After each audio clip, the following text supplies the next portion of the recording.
Good morning students.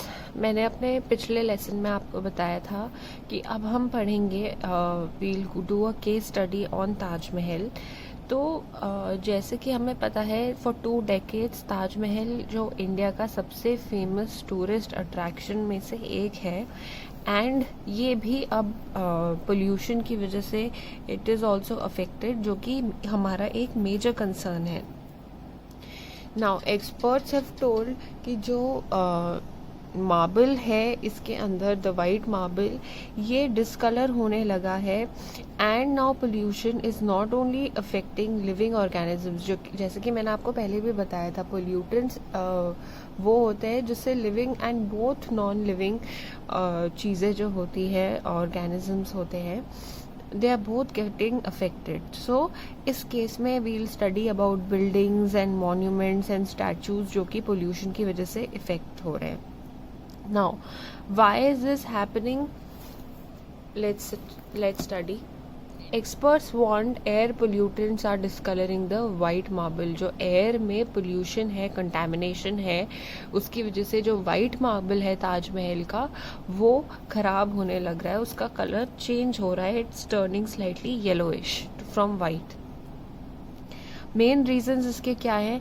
There are industries जो कि आगरा के पास जहाँ पे ताजमहल है वहाँ पे इंडस्ट्रीज हैं। कौन सी इंडस्ट्रीज हैं? रबर प्रोसेसिंग की, ऑटोमोबाइल व्हीकल्स की है, केमिकल्स की इंडस्ट्री है। सबसे ज़्यादा जो पोल्यूशन फैला रहे हैं आगरा के पास में which is affecting Taj Mahal, that is the Mathura oil refinery, जिसकी वजह से 2 चीज़ें बनती है, sulphur dioxide and nitrogen oxide, जो कि बहुत हार्मफुल है फॉर द एयर।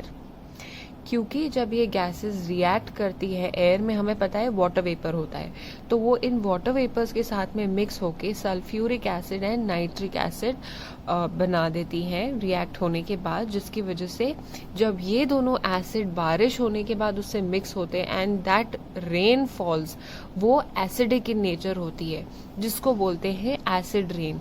जब ये एसिड रेन मार्बल के ऊपर पड़ती है तो वो मार्बल खराब होने लग जाता है। इसके अलावा जो कि मैंने आपको बताया था कि मथुरा ऑयल रिफाइनरी, जो ये ऑयल रिफाइनरी से पार्टिकल्स निकलते हैं, सूत पार्टिकल्स, जो ऐश जैसे पार्टिकल्स निकलते हैं, राख के जैसे छोटे छोटे पार्टिकल्स इन दी एयर होते हैं, उसकी वजह से भी जो ताजमहल का मार्बल है it is turning slightly yellow. Now government ने क्या किया है? गवर्नमेंट ने भी कुछ मेजर्स लिए हैं जिसकी वजह से टू रिड्यूस पोल्यूशन और ताज जो हमारे कंट्री का इतना मेजर टूरिस्ट अट्रैक्शन है वो बच पाए। So that has switch to cleaner fuels. Cleaner fuels मतलब जो पोल्यूशन कम फैलाएं, दैट इज CNG, जिसका फुल फॉर्म होता है compress natural gas, and LPG में शिफ्ट करने के लिए बोला है from diesel and petrol. LPG is liquefied petroleum gas. More over जो ऑटोमोबाइल्स है मतलब जो गाड़ियां हैं must switch over to unleaded petrol in Taj zone, मतलब कि पेट्रोल CNG में instead of petrol and diesel vehicles these should be used. Like you can see all these pictures, it is not just in the air, even the water जो ताज के आसपास का है it is quite dirty and hence उसके आसपास की air तो है ही।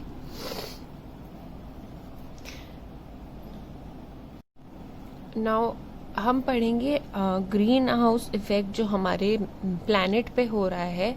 उससे पहले हम ये समझते हैं कि ग्रीन हाउस होता क्या है। It looks something like this. इसमें क्या होता है, जो सन की हीट पड़ती है वो अंदर आ जाती है and it is trapped inside, तो ये हीट प्लांट्स को ग्रो करने में हेल्प करती है। तो similarly something similar is happening with our planet also. जो एनर्जी फ्रॉम द सन है it is coming to the earth and वो पूरी वापस रिफ्लेक्ट नहीं हो पाती है। Some of it gets trapped in the atmosphere of the earth. Let's read. A part of the radiation that falls on the earth is absorbed by it and some is reflected back. थोड़ी reflect हो जाती है और थोड़ी absorb, हम अर्थ का जो अर्थ होती है वो अपने पास अब्जॉर्ब कर लेती है। A part of reflected radiation is trapped by the atmosphere and warms the earth. इस केस में ये जो वार्मथ होती है प्लांट्स को हेल्प करती है, क्योंकि ये बहुत लिमिटेड होता है। बट जब पूरा अर्थ में हर जगह ये थोड़ी थोड़ी रिफ्लेक्शन ट्रैप हो जाती है, मतलब रुक जाती है, तो अर्थ का जो टेम्परेचर होता है वो बढ़ने लग जाता है और अर्थ गर्म होने लग जाती है।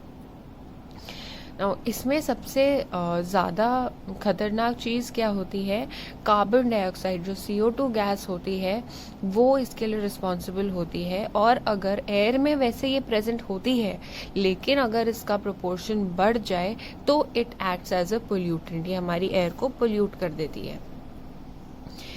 इसी वजह से एक और हार्मफुल चीज़ होती है which is called as global warming. Global warming क्यों होती है? कई सारी नेचुरल चीज़ों की वजह से भी होती है, बट मोस्टली ह्यूमन एक्टिविटीज़ की वजह से होती है। जैसे कि हम डिफॉरेस्टेशन करते हैं, हम पेड़ काट देते हैं, तो पेड़ काटने से क्या होगा, पेड़ से क्या होता है, they consume carbon dioxide and they release oxygen. तो जितने हम पेड़ लगाएंगे तो कार्बन डाइऑक्साइड कंट्रोल्ड रहेगी और हमें उतना अच्छा ऑक्सीजन मिलेगा। लेकिन अगर हम पेड़ ही काट देंगे तो ऑक्सीजन लेने का जो हमें मिलता है पेड़ से वो नहीं मिलेगा, और वो CO2 भी कंज्यूम नहीं कर पाएगी। तो इसकी वजह से कार्बन डाइऑक्साइड लेवल्स बढ़ जाएंगे। कार्बन डाइऑक्साइड लेवल्स अगर बढ़ जाते हैं तो it starts acting as a pollutant और हमारी एयर क्लीन नहीं रहती है।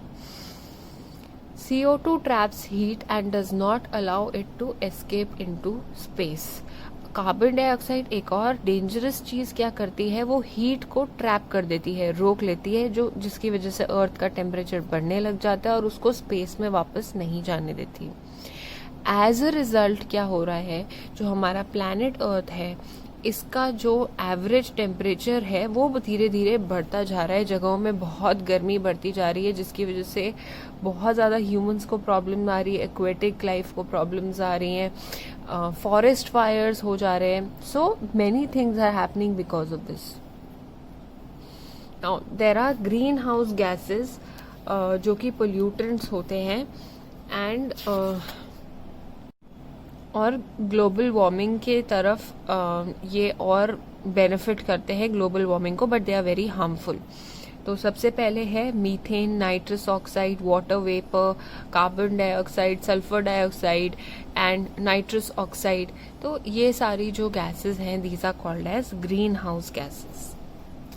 Now effects of global warming, मतलब ग्लोबल वार्मिंग से हमें क्या फर्क पड़ रहा है वो हम अब पढ़ेंगे।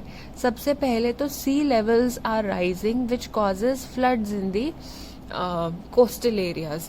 तो जब सी लेवल बढ़ जाता है, कैसे बढ़ता है, जो ऊपर टेम्परेचर बदल रहा है, टेम्परेचर वार्म हो रहा है, टेम्परेचर वार्म होने की वजह से जो ऊपर ग्लेशियर्स हैं वो मेल्ट हो जा रहे हैं। There is a Gangotri glacier जो कि मेल्ट हो रहा है, जिसकी वजह से पानी बढ़ रहा है। पानी अगर बढ़ रहा है तो जहाँ जहाँ पानी ये बहते हुए जा रहा है कोस्टल एरियाज में, वहाँ पे पानी का लेवल बढ़ रहा है।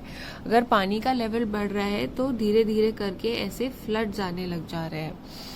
So this is one thing. Change in rainfall patterns affecting agriculture, forests, plants and animals. Rainfall अगर कहीं ज़्यादा कहीं कम हो रही है, अगर कम हो रही है तो एग्रीकल्चर इफेक्ट हो रहा है, ज़्यादा भी हो रही है तो एग्रीकल्चरल क्रॉप्स खराब हो जाती है। फॉरेस्ट में भी इसमें इफेक्ट हो रहा है और वहाँ जो प्लांट्स और एनिमल्स रहते हैं उनकी लाइफ भी इफेक्ट हो रही है। ना सारी जगह में से एशिया जो कॉन्टिनेंट है, हमारा कॉन्टिनेंट सबसे ज़्यादा हिट हुआ है, सबसे ज़्यादा फर्क जिनको पड़ा है वो एशिया है। रीसेंट रिपोर्ट जो आई है रिसर्चर्स की, that says that we have only limited time to keep the green house gases at the present level.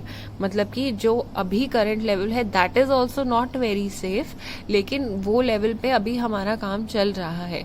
But अगर ये ग्रीन हाउस गैसेज का लेवल बढ़ जाएगा तो अर्थ का जो टेम्परेचर होगा that will increase by 2 degree Celsius.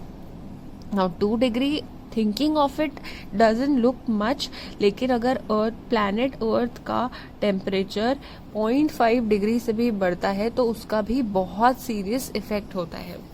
So this is something very alarming. Since global warming के ऐसे इफेक्ट्स हैं तो it has become a major concern for governments in the entire world. मतलब पूरे वर्ल्ड में बहुत ज़्यादा लोग परेशान हैं इस बात को लेके and they want to take measures. एक ऐसा such measure was the Kyoto protocol, जो कि एक इंटरनेशनल अलग अलग कंट्रीज़ के बीच में एक अग्रीमेंट हुआ था। इसका एम क्या था? To manage and reduce carbon dioxide emissions and green house gases. मतलब कार्बन डाइऑक्साइड कम एमिट करना है, रिलीज करना है इन द एयर, और ग्रीन हाउस गैसेज को भी कंट्रोल करना है। नेक्स्ट पार्ट, हम एयर पोल्यूशन का क्या कर सकते हैं? What steps can be take to reduce air pollution? Now there are many success stories इसके बारे में, जो कि लोगों ने एयर पोल्यूशन के तरफ मेजर्स लिए हैं। Firstly we'll talk about the Delhi government, जिन्होंने अपना मीन्स ऑफ ट्रांसपोर्ट जो बसेस हैं वो सीएनजी कंप्रेस नेचुरल गैस की बनाई थी। क्यों उन्हें बनानी पड़ी? Because at a time Delhi was the most polluted cities, one of the most polluted cities in the world. और सबसे ज़्यादा वहाँ प्रॉब्लम ये थी कि वहाँ बहुत सारी गाड़ियाँ थी, तो उन्होंने जो अपना पब्लिक ट्रांसपोर्ट है उसको चेंज करके कंप्रेस नेचुरल गैस में कर दिया, which is a cleaner fuel. वो इतना पोल्यूशन नहीं फैलाते हैं।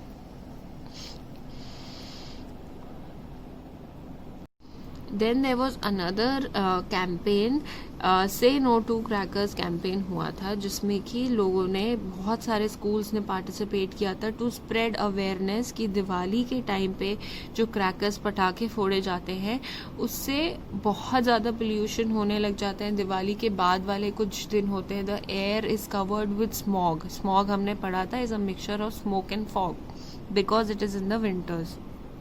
तो टू रिड्यूस दैट पोल्यूशन ये कैंपेन हुआ था, ताकि लोग क्रैकर्स ना बर्स्ट करें, पटाखे ना फोड़ें और एयर पोल्यूशन लेवल्स कंट्रोल हो, एंड जिसकी वजह से हुए भी कई सारे कंट्रोल। इसके अलावा आप भी you can get some data about from the government regarding air pollution, and अपने फ्रेंड्स एंड नेबर्स के साथ भी आप शेयर कर सकते हो।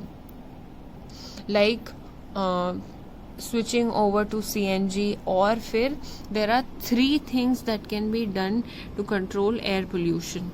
Now first one is solar panels. आपने कई बार देखा होगा कई जगह सोलर पैनल्स लगे होते हैं, तो this is also a clean energy supply.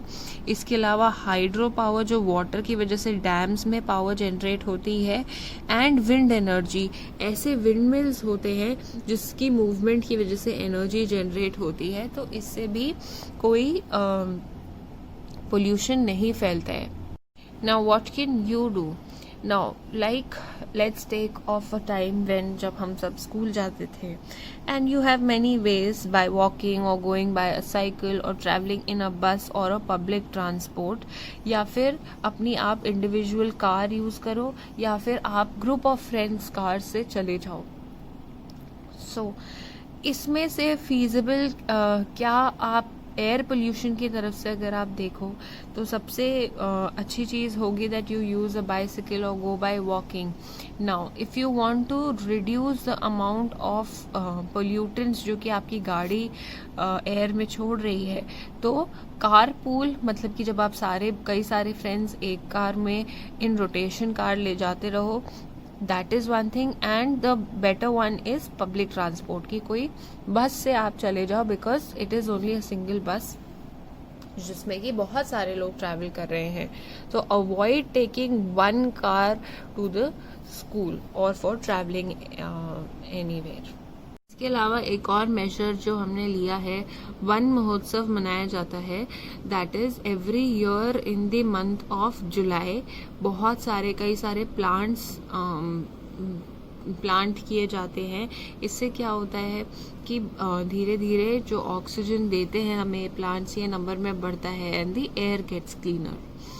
Another way of reducing air pollution is कि जो सूखी पत्तियाँ होती है उनको आग लगा देते हैं लोग, एंड वो आग लगने की वजह से even if you try to stand over there, आपको खांसी आने लग जाएगी। दैट मीन्स जो एयर होती है वो पोल्यूट हो गई है। इसके अलावा बेटर ऑप्शन क्या है कि ऐसे कंपोस्ट पिट बनाए जा, सारे ऐसे साथ में डाल दे, and it can be used as compost. Plants को ही बेटर बनने के लिए हमने कंपोस्ट के बारे में पहले भी पढ़ा हुआ है। rather than burning, this is a better option. So these were different ways जिससे कि हम air pollution को रोक सकते हैं. Now we will start the next part of the chapter, that is water pollution. अब हमें पता है कि water is a precious resource. इससे हम बहुत सारी activities करते हैं, खाना बनाते हैं, कपड़े धोते हैं, एंड बहुत सारे वाटर के यूजेस होते हैं. It is use for drinking. पानी के बिना देयर इज़ नो लाइफ, हमने पढ़ा है. सो इट इज़ धीरे धीरे हम देख रहे हैं कि ये पानी जो है वो स्कैर्स होता जा रहा है, मतलब कम पड़ रहा है. क्यों? क्योंकि पॉपुलेशन बहुत ज़्यादा हो रही है, लोग बहुत ज़्यादा है, इंडस्ट्रीज़ है, एग्रीकल्चरल एक्टिविटीज़ में भी बहुत ज़्यादा खेतों में पानी की ज़रूरत होती है. एंड हम ये देख रहे हैं कि धीरे धीरे जो पानी है वो गंदा होता जा रहा है, बिकॉज हम रिवर्स के पास में आपने देखा होगा कि लोग कपड़े धोने लग जाते हैं या फिर नहाने लग जाते हैं और वो पानी डर्टी हो जाता है. मतलब कि हम इस पानी में कोई ना कोई मटेरियल्स ऐड कर रहे हैं जिसकी वजह से इसकी क्वालिटी ख़राब हो रही है, इसका कलर चेंज हो रहा है, and it is started smelling also. Now, water gets polluted when harmful substances like sewage, toxic chemicals, silt, etc. get mixed with water. These substances that pollute water are called water pollutants. जैसे कि हमने air pollutants के बारे में पढ़ा था, water pollutants वो होते हैं जो वाटर को पोल्यूट करते हैं. कैसे? जैसे कि सीवेज, जो आपके बाथरूम्स एंड टॉयलेट से डर्टी वाटर निकलता है, that also gets mixed into the rivers, वो खराब करता है. टॉक्सिक केमिकल्स, टॉक्सिक मतलब कि बहुत डेंजरस पॉइजनस केमिकल्स होते हैं, वो भी मिक्स हो जाते हैं, उसकी वजह से पानी पोल्यूट हो जाता है. And silt is a mixture of sand and clay, जो कि इसके साथ आके मिट्टी मिल जाती है और वो पानी खराब हो जाता है. उसके अलावा कई सारी ह्यूमन एक्टिविटीज की वजह से भी water is getting polluted. How does water get polluted? अभी हम डिटेल में पढ़ेंगे कि पानी पोल्यूट कैसे हो रहा है. इसके लिए अगेन हम एक केस स्टडी लेंगे about the Ganga. That is हमें पता है कि गंगा एक ऐसी रिवर है, one of the most famous reverse. It is one of the most famous reverse और ये हमारे कंट्री के northern, central and eastern part के पॉपुलेशन को वाटर प्रोवाइड भी करती है, and it flows through it. Millions of people depend on their daily needs and livelihood because of the river Ganga. लेकिन अभी recent study of world wide fund for nature, जो WWF है, it is found that Ganga is one of the world's 10 most endangered rivers. It is endangered, मतलब it is under some danger. What kind of danger and how? इसमें लोग garbage फेंक रहे हैं, मतलब कूड़ा फेंक रहे हैं. अनट्रीटेड सीवेज, जो वॉशरूम्स, बाथरूम्स का डर्टी वाटर है, that is also directly getting into the river. इसके अलावा लोग डेड बॉडीज फेंकते हैं रिवर के अंदर, and many other harmful things जो कि पानी को पोल्यूट करती है, वो लोग रिवर में फेंकते हैं. इसकी वजह से जो अंदर एक्वेटिक लाइफ है, जो एक्वेटिक प्लांट्स एंड एनिमल्स हैं, फिश हैं, वो सब जो पानी के अंदर हैं, they are also getting affected. वो भी मर जाते हैं क्योंकि ये पानी इतना पोल्यूटेड है. इस वजह से ये कई साल पहले in the year 1985 the Ganga action plan was launched. इसका क्या एम था? गंगा के पोल्यूशन लेवल्स को कंट्रोल में करने का था, but they couldn't do much about it because Ganga already बहुत ज़्यादा पोल्यूटेड हो गई थी बिकॉज ऑफ पॉपुलेशन एंड जो नंबर ऑफ पीपल है वो बहुत बढ़ते जा रहे हैं. इंडस्ट्रियलाइजेशन मतलब कि जो इंडस्ट्रीज़ है, फैक्ट्रीज़ हैं, वो सेटअप कर रहे हैं, एंड आके they are all releasing dirty water into the river. Like you can see in this picture, people are bathing also. यहाँ पे पूजा का सारे flowers and all these things are polluting the river, and in general garbage and sewage is also thrown directly into the river. Now we are particularly going to study about Ganga at a place called Kanpur. ये Uttar Pradesh UP में एक place है जो कि it is considered as one of the most polluted stretches. मतलब जो Ganga flow करती है north of India to central India to eastern India, इसका सबसे पोल्यूटेड स्ट्रेच में से एक है कानपुर. इसके रीजंस क्या हैं? अगेन क्योंकि people go and take a bath over there, वहाँ कपड़े वॉश होते हैं, बर्तन होते हैं, defecate. They are also using it as a bathroom over there, a toilet over there, and they are throwing garbage, कचरा फेंक रहे हैं उसमें, फ्लावर्स फेंकते हैं, idols of gods and goddesses, भगवान की मूर्ति मतलब उस पानी में बहा देते हैं. एंड पॉलीथीन बैग्स जो कि अगेन बायोडिग्रेडेबल नहीं होते हैं. Everything is being throne into the river, जिसकी वजह से ये रिवर पोल्यूट हो जा रही है. नाउ इसमें जो पानी बहता है वो काफ़ी कम है और जो फ्लो ऑफ वाटर है वो भी ज़्यादा नहीं है.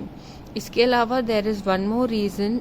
कानपुर में there are more than 5,000 industries है, मतलब they are also throwing their unwanted material into the river, जो कि फर्टिलाइजर इंडस्ट्रीज हैं, डिटर्जेंट, लेदर एंड पेंट. इसके जो सारे टॉक्सिक पॉइजनस केमिकल वेस्ट होते हैं वो भी रिवर में जा रहे हैं, जिसकी वजह से इट गेट्स पोल्यूटेड. और भी ज़्यादा कॉजेज हैं ऑफ वाटर गेटिंग पोल्यूटेड. अभी तक हमने सिर्फ गंगा के बारे में पढ़ा था. Now in general how water is getting polluted हम वो पढ़ेंगे. इंडस्ट्रियल डिस्चार्ज, इंडस्ट्रीज, फैक्ट्री से जो डिस्चार्ज होता है, जो वेस्ट मटेरियल उनके निकलता है फ्रॉम ऑयल रिफाइनरीज, पेपर की फैक्ट्रीज या टेक्सटाइल या शुगर मिल्स, ये सारी केमिकल फैक्ट्रीज हैं जो कि केमिकल कंटेमिनेशन मतलब कि पानी में toxic chemicals, poisonous chemicals mix हो जाते हैं. These chemicals include arsenic, lead, fluorides which lead to toxicity in plants and animals. कैसे कि ये खुद पॉइजनस होते हैं, टॉक्सिक होते हैं, जो पानी से मिलने के बाद plants and animals living in the water को मार देते हैं. इसके अलावा सॉइल, ये पानी अगर मिट्टी में भी जाता है तो वो मिट्टी की एसिडिटी बढ़ा देता है और उसमें वर्म्स और बढ़ने लग जाते हैं एंड प्लांट्स का उगना बहुत मुश्किल हो जाता है. Use of pesticides and weedicides के बारे में हमने पहले भी पढ़ा है कि ये एक प्लांट को हेल्प करता है, लेकिन जब ये ज़्यादा अमाउंट में होता है, बारिश होती है, डिजॉल्व्स इन वाटर एंड उसके बाद ये वाटर बॉडीज़ में चले जाता है लाइक लेक्स एंड पॉन्ड्स. इसकी वजह से ग्राउंड वाटर भी कंटेमिनेट हो जाता है, पोल्यूट हो जाता है. जब ये पेस्टिसाइड्स एंड वीडिसाइड्स का मिला हुआ पानी water bodies like lakes and ponds में चला जाता है तो these acts as a nutrient for the algae. कई बार आप ऐसे ग्रीनिश ऊपर कवरिंग देखते हो पॉन्ड्स के ऊपर, तो इनको एल्गे बोलते हैं. ये बन जाता है because of the pesticides and weedicides जो कि प्रेजेंट होते हैं. What does this do? ये जब मर जाता है एल्गे, पहले तो ये फ्लरिश करेगा, फिर ये मर जाता है तो इसमें बैक्टीरिया आ जाता है. एंड जब बैक्टीरिया आ जाता है तो फिर it starts eating this algae. जो पानी के अंदर ऑक्सीजन जाना होता है वो सारा यही यूज अप कर लेता है एंड उसके अंदर जो एक्वेटिक एनिमल्स रह रहे होते हैं उनको कुछ ऑक्सीजन नहीं मिल पाता है and they are all killed. The main cause of water pollution is untreated sewage. कई बार ज़्यादातर केसेस में जो टॉयलेट्स एंड वॉशरूम्स एंड घर से डर्टी वाटर निकलता है that is directly throne into the reverse. Like you can see it is extremely harmful क्योंकि इसमें फूड वेस्ट होता है, डिटर्जेंट होता है, धोने का जो साबुन आता है उसका micro organism, bacteria, virus, fungi and parasites. So these are all dangerous things जो कि हम एक रिवर में मिक्स कर देते हैं. इसकी वजह से कई सारी बीमारियां like typhoid, cholera and jaundice हो जाती हैं. कई सारी डेथ्स भी होती है when it gets severe in these cases. Faeces of mammals can cause various. अगर हम टॉयलेट्स का पानी अगर डायरेक्टली रिवर में करते हैं तो इट कैन कॉज बहुत ज़्यादा बैक्टीरियल इन्फेक्शन जो कि पानी में मिक्स हो जाता है. एंड अगर हम पानी को अच्छे से ट्रीट नहीं करें, फिल्टर नहीं करें तो उससे भी बहुत बीमारियां इन इन्फेक्शंस फैल सकते हैं. एक और रीज़न है of polluted water. Now hot water can also act like a pollutant. कैसे? जो ये स्टील की इंडस्ट्रीज होती है, स्पेशली लोहा जो बनाने वाली होंगी, तो ये हॉट वाटर में नॉर्मल वाटर में हॉट मटेरियल डाल देते हैं, जिसकी वजह से वो पानी, ताकि वो मेटल ठंडा हो जाए, लेकिन वो पानी गर्म होता है और वो रिलीज कर दिया जाता है रिवर्स में। रिवर में अगर आप गर्म पानी छोड़ दोगे तो गर्म पानी अगर आप नॉर्मली कोई एनिमल के ऊपर डालते हो या फिर आप प्लांट के ऊपर डालते हो तो प्रॉब्लम होती है उन्हें, कई केसेस में वो मर भी जाते हैं। तो similarly this happens with aquatic plants and animals. जब ये रिलीज होता है पानी, hot water, into the water bodies, तो aquatic plants and animals जो होते हैं उनको problems होती है and some of them are killed also. The next part we'll study about potable water and how is it purified. कई बार आपने देखा होगा किसी केसेस में आपने ऐसा पानी पिया जो दिखने में तो साफ था, क्लियर था और कोई इसमें स्मेल नहीं थी, फिर भी लोग बीमार हुए उसको पी के। इसके लिए ये ऐसे इसलिए होता है क्योंकि उसमें कई सारे माइक्रो ऑर्गेनिजम्स जो हमें दिखते नहीं है अपनी नॉर्मल आईज से एंड डिजॉल्व्ड इम्प्योरिटीज होती हैं, तो इसीलिए ज़रूरी होता है कि पानी को प्योरीफाई किया जाए। What is potable water? Potable water is the water which is suitable for drinking, जो पीने के लिए अच्छा होता है। जैसे कि म्यूनिसिपल बॉडीज़ होती है, जो हमारी गवर्नमेंट होती है, वो घर में पानी सप्लाई करने से पहले ही, हमने पिछले क्लासेस में भी पढ़ा है, उस पानी को ट्रीट करती हैं। उसमें क्लोरिनेशन होता है, फिल्ट्रेशन होता है, and then it comes to our house. इसके अलावा हम घर में भी कई सारे मेथड्स यूज़ करते हैं for safe drinking water. First and very common is a candle filter. इसके अंदर ऐसी कैंडल होती है जिसके थ्रू पानी फिल्टर होके नीचे वाले पार्ट में जाता है, and then we have portable water. इसके अलावा पानी बॉईल करने की वजह से भी उसके कई सारे जर्म्स मर जाते हैं। That is another safer way of having water. And the third one is chlorination. Chlorination is when you mix chlorine tablets to water. उससे भी पानी प्योरीफाई होता है, but it should be done जो specified number of tablets होती है वही डालनी चाहिए, ज़्यादा डालने से it can be harmful. Now, what can we as people do to control water pollution? सबसे पहले वी कैन स्प्रेड अवेयरनेस, लोगों को ये बताना, ये जानकारी देना कि पानी को सेव करना क्यों ज़रूरी है, by getting data about it, drinking water के बारे में अवेयरनेस स्प्रेड करना, methods of sewage disposal, directly rivers में नहीं डिस्पोज करना है, पानी से उभरने वाली diseases like typhoid, cholera and jaundice के बारे में लोगों को बताना, government and non government organisation जो ये सारे काम की तरह कंट्रीब्यूट कर रही हैं उसके बारे में भी लोगों को बताना, उनसे जानकारी लेना।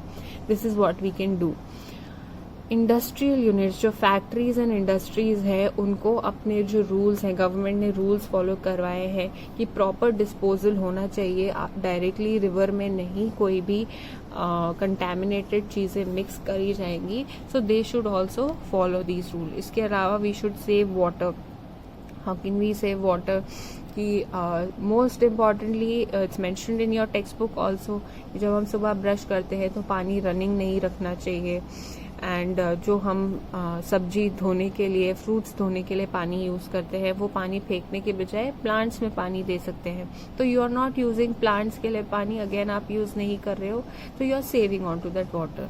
Then lastly the 3 R's, that is reduce, reuse and recycle. Reduce मतलब कि कम से कम जो आपकी ज़रूरतें हैं उसके लिए आप यूज़ करें और वेस्टेज ना हो।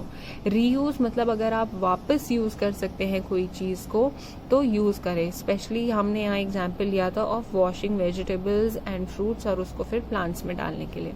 एंड रिसाइकिल, वही चीज़ को थोड़ा सा चेंज करके if you can reuse it again, so that is called as recycle.